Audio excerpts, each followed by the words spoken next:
Hi everybody, it's Trish.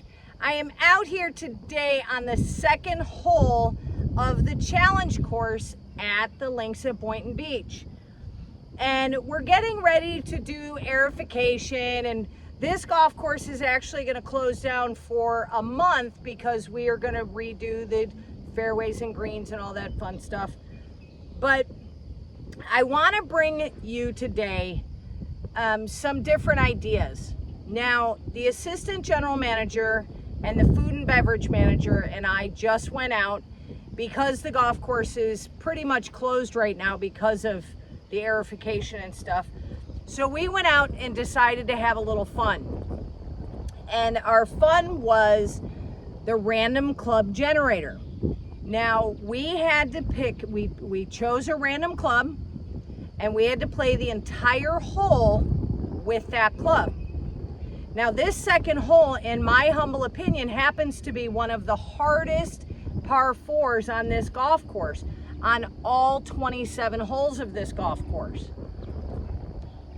And I'll tell you this, it's very revealing when you have a club in your hand and a yardage that you know is not the right club for that particular yardage.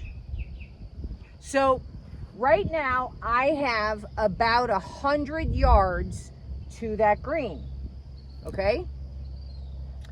I have an 8-iron in my hand, and that's too much club for me. Now the assistant GM and the food and beverage GM, these guys hit it super long. An 8-iron for them, God, is my driver, okay? I'm not a long ball hitter, but they're really super long. So this is the difference of what was happening. One player would take this really big backswing and try to decelerate to not hit the ball as far. And we experienced a whole bunch of shanks and chunks and skulls and all sorts of stuff. The other player simply shortened the length of the backswing and still made a finish. I talk to you all the time about tempo. Regardless of the club in your hand, regardless of the size of the swing, the tempo needs to remain constant. So if you think you have too much club in your hand and you bring it all the way back, you're going to try to decelerate to make up for yardage or to decrease your yardage. Take something off of it. I'm going to tell you this. Change the size of the circle and allow yourself to really visualize your target and still finish the golf swing. Does that make sense? All right, so I'm going to show you what was happening with the two different players. Hopefully you'll be able to see it. So player number one, again, I have 100 yards. I have an 8-iron in my hand.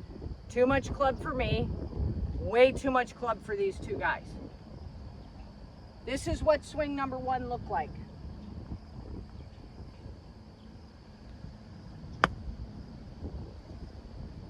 You see, there was a deceleration, there was no finish, nothing happened. Yeah, the ball went straight, but never left the ground short because we decelerated. Now the wind's picking up, so it might be the right club for me. Swing number two. Now I'm going to take a smaller backswing, allowing myself to swing the club completely.